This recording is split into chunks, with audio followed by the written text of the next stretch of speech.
Assalamualaikum warahmatullahi wabarakatuh. Perkenalkan kami dari kelompok 1 JGLK KKA. Kami akan menerangkan tentang perencanaan pengajaran. Nama saya Muhammad Tariq Hudi dan dua teman saya. Nama saya Wisnu Arisulidan. Dan nama saya Ahmad Hashim Hassani. Next.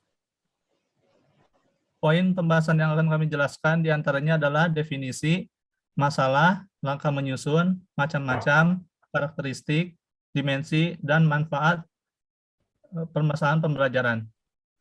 Next. Definisi perencanaan pengajaran.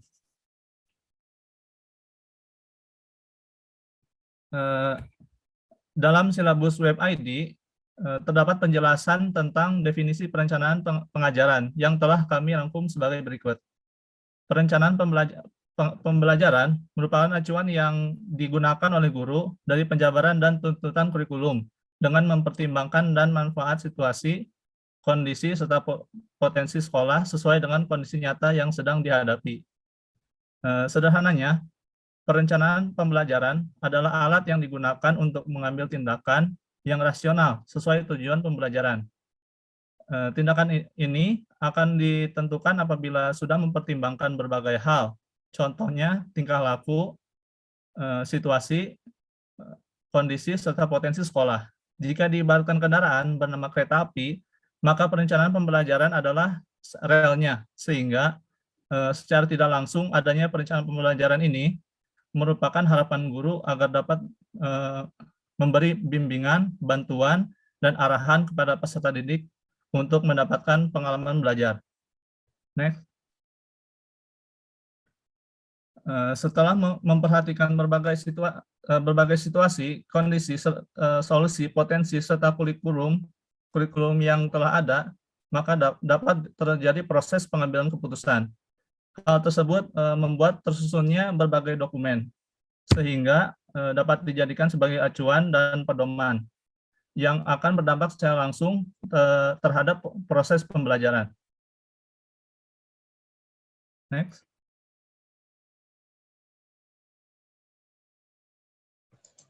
Baik, di sini akan saya lanjutkan.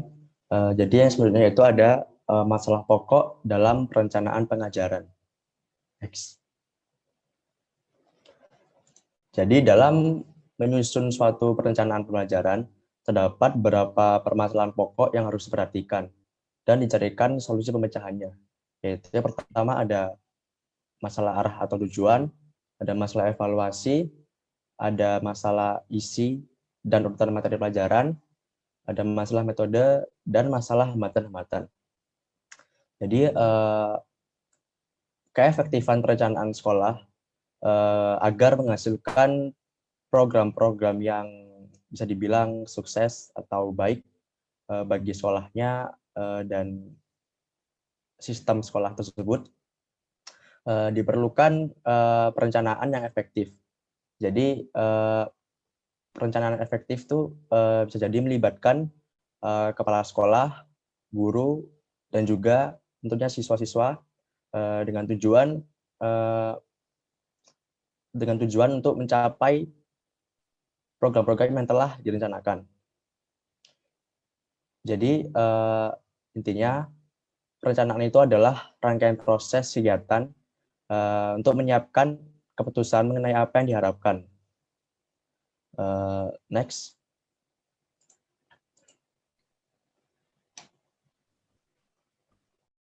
Berikutnya adalah langkah menyusun perencanaan pengajaran.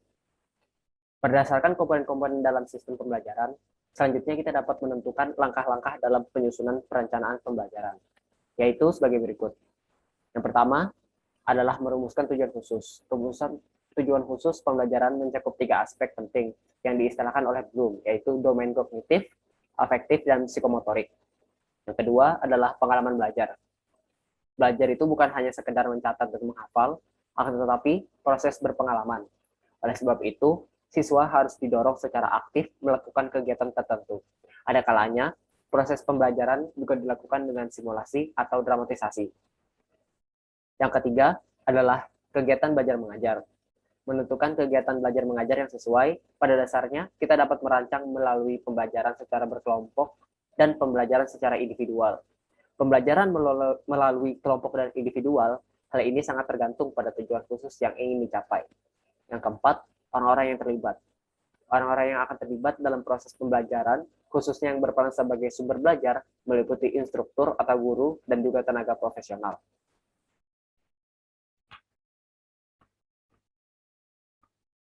Yang kelima adalah bahan dan alat. Penyeleksi bahan dan alat juga merupakan bagian dari sistem perencanaan pembelajaran. Penentuan bahan dan alat dapat mempertimbangkan hal-hal sebagai berikut. Yang pertama, keberagaman kemampuan intelektual siswa. Yang kedua, jumlah dan keberagaman. Yang ketiga, tipe-tipe media. Yang keempat, alternatif pengalaman belajar. Yang kelima, bahan dan alat yang dapat dimanfaatkan. Dan keenam adalah fasilitas fisik yang tersedia. Berikutnya adalah fasilitas fisik, merupakan faktor yang akan berpengaruh terhadap keberhasilan proses pembelajaran. Fasilitas fisik meliputi ruang kelas, pusat media, laboratorium, dan ruangan untuk kelas berukuran besar seperti aula. Selanjutnya, yang terakhir adalah perencanaan evaluasi dan pengembangan.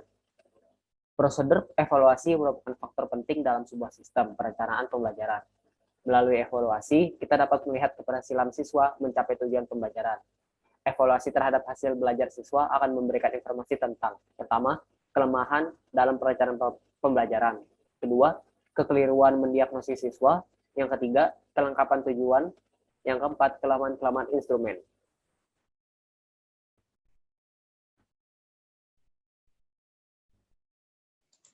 Baik, yang selanjutnya yaitu ada macam-macam perencanaan pengajaran. Next.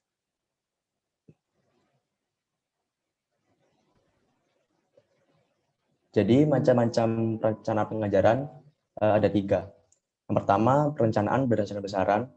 Lalu yang kedua, perencanaan jika ditinjau dari telahnya.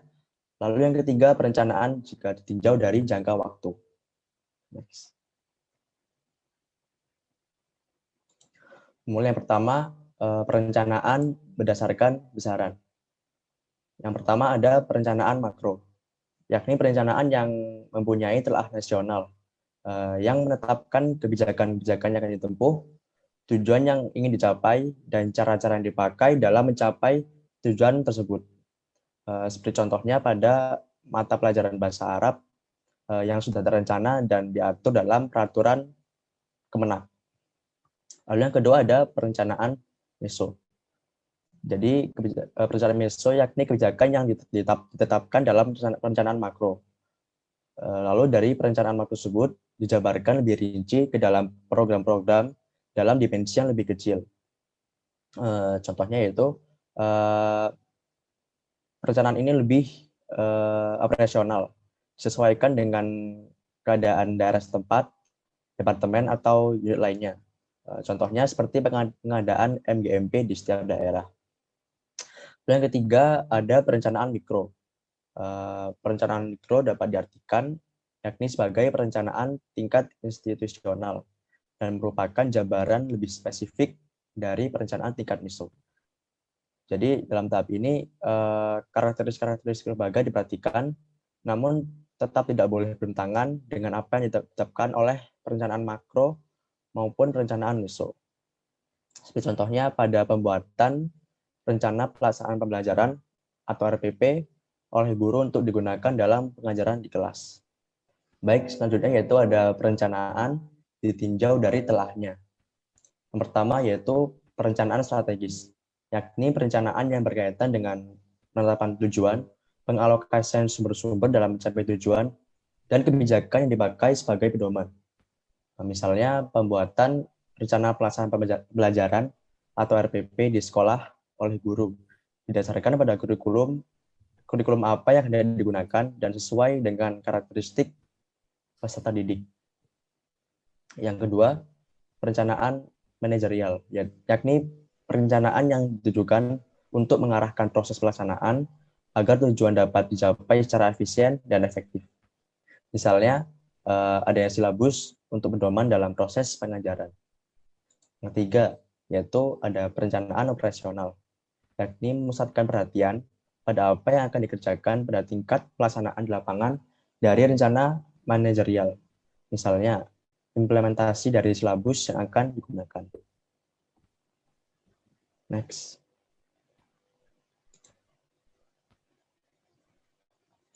Lalu yang ketiga ada perencanaan ditinjau dari jangka waktu. Yang pertama ada perencanaan jangka panjang, yaitu rencana yang mencakup kurun waktu 10 sampai dengan 25 tahun. Lalu yang kedua ada perencanaan jangka menengah, yakni rencana yang mencakup kurun waktu antara 4 sampai dengan 10 tahun. Jadi perencanaan jangka menengah ini merupakan penjabaran operasional atau proses dari rencana jangka panjang. Lalu yang terakhir ada rencana jangka pendek, yakni rencana yang mencakup kurun waktu antara 1 sampai dengan 3 tahun dan merupakan jabaran dari rencana jangka menengah dan jangka panjang. Misalnya program tahunan yang menjelaskan tentang rencana pengajaran yang akan dicapai selama 1 tahun ke depan.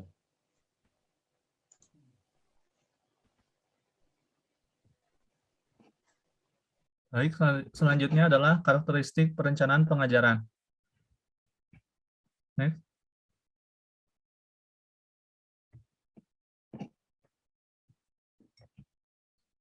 Yang pertama, hasil dari proses berpikir yang rasional.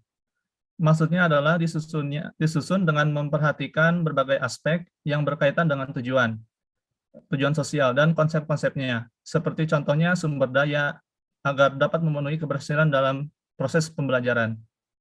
Yang kedua adalah pedoman ketercapaian tujuan. Memberi arahan kepada peserta didik untuk mengubah perilaku agar dapat sesuai dengan merangkai kegiatan yang harus dilaksanakan. Semua itu bertujuan untuk mendesain pembelajaran agar sesuai dengan kebutuhan dan tetap mengantarkan kepada tujuan yang ingin dicapai. Yang ketiga, merupakan konsep dinamik. Sebuah istilah umum yang merujuk kepada segala sesuatu atau kondisi yang terus-menerus berubah.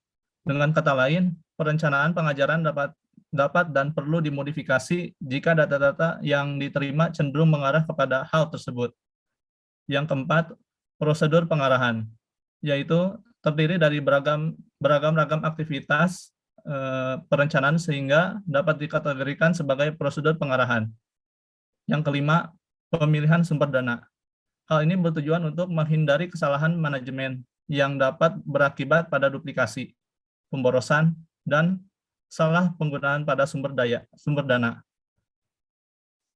Next. Berikutnya adalah dimensi pengajaran. Perencanaan pengajaran berbicara tentang dimensi perencanaan pengajaran, yakni berkaitan dengan cakupan dan sifat-sifat dari beberapa karakteristik yang ditemukan dalam perencanaan pengajaran.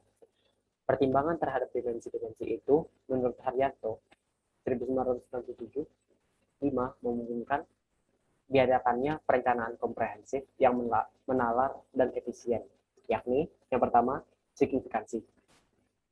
Tingkat signifikansi tergantung pada tujuan pendidikan yang diajukan dan signifikansi dapat ditentukan berdasarkan kriteria-kriteria yang dibangun selama proses perencanaan. Yang kedua adalah kreasibilitas. Maksudnya, perencanaan harus disusun berdasarkan pertimbangan realistis, baik yang berkaitan dan biaya maupun pengimplementasiannya. Yang ketiga adalah relevansi. Konsep relevansi berkaitan dengan jaminan bahwa perencanaan memungkinkan penyelesaian persoalan secara lebih spesifik pada waktu yang tepat agar dapat dicapai tujuan spesifik secara optimal. Yang keempat adalah kepastian. Konsep kepastian minimum diharapkan dapat mengurangi kejadian-kejadian tidak terduga. 5. Ketelitian. Prinsip utama yang perlu diperhatikan ialah agar perencanaan pengajaran disusun dalam bentuk yang sederhana, serta perlu diperhatikan secara sensitif kaitan-kaitan yang pasti terjadi antara berbagai komponen. Yang keenam adalah adaptabilitas. Perencanaan pengajaran bersifat dinamis, sehingga perlu senantiasa mencari informasi sebagai umpan balik. Penggunaan berbagai proses memungkinkan perencanaan yang fleksibel atau adaptable dapat dirancang untuk menghindari hal-hal yang tidak diharapkan. Yang ketujuh adalah waktu. Faktor yang berkaitan dengan waktu cukup banyak. Selain keterlibatan perencanaan dalam memprediksi masa depan, juga validasi dan reliabilitas analisis yang dipakai, serta kapan untuk menilai kebutuhan pendidikan masa kini dalam kaitannya dengan masa mendatang. Yang kedelapan adalah monitoring, merupakan proses mengembangkan kriteria untuk menjamin bahwa berbagai komponen bekerja secara efektif. Yang kesembilan dan terakhir adalah isi perencanaan, merujuk pada hal-hal yang akan dilakukan. Perencanaan pengajaran yang baik perlu memuat, yang pertama, tujuan yang diinginkan, yang kedua, program dan layanan, ketiga, tenaga manusia, dan keempat adalah keuangan.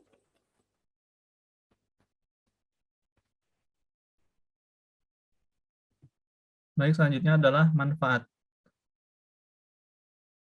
Next.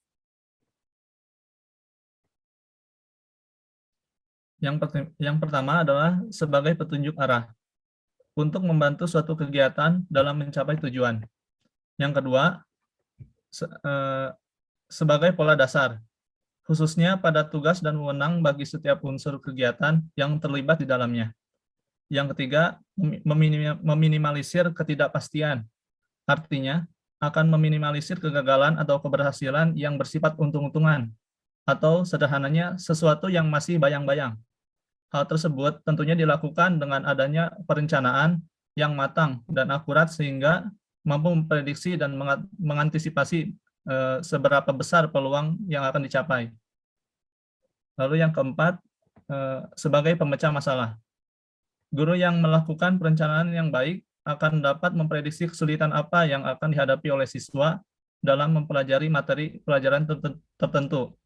Dengan perencanaan yang matang, guru akan dengan mudah mengantisipasi berbagai masalah yang mungkin timbul. Guru hendaknya menyadari bahwa proses pembelajaran adalah proses yang kompleks dan sangat situasional. Berbagai kemungkinan dapat saja terjadi. Melalui perencanaan yang matang, maka guru dengan mudah mengantisipasinya, sebab berbagai kemungkinan sudah diantisipasi sebelumnya. Lalu, next.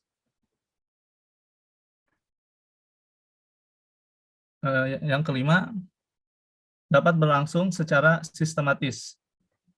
Artinya, proses pembelajaran tidak akan berlangsung seadanya, akan tetapi akan berlangsung secara terarah dan terorganisir. Dengan demikian, untuk dapat menggunakan waktu seefektif mungkin untuk keberhasilan proses pembelajaran. Mengapa demikian? Sebab melalui perencanaan yang matang, maka guru akan bekerja setahap demi tahap untuk menuju perubahan yang diinginkan sesuai dengan tujuan. Lalu selanjutnya yang keenam, pedoman kerja, unsur pokok yang dapat menjadi landasan bagi guru maupun peserta didik untuk mencapai tujuan. Yang ketujuh, sebagai alat ukur. Hal tersebut agar dapat menilai efektif atau tidaknya suatu kegiatan sehingga dapat diukur ketepatan dan keterlambatan kerja. Selanjutnya.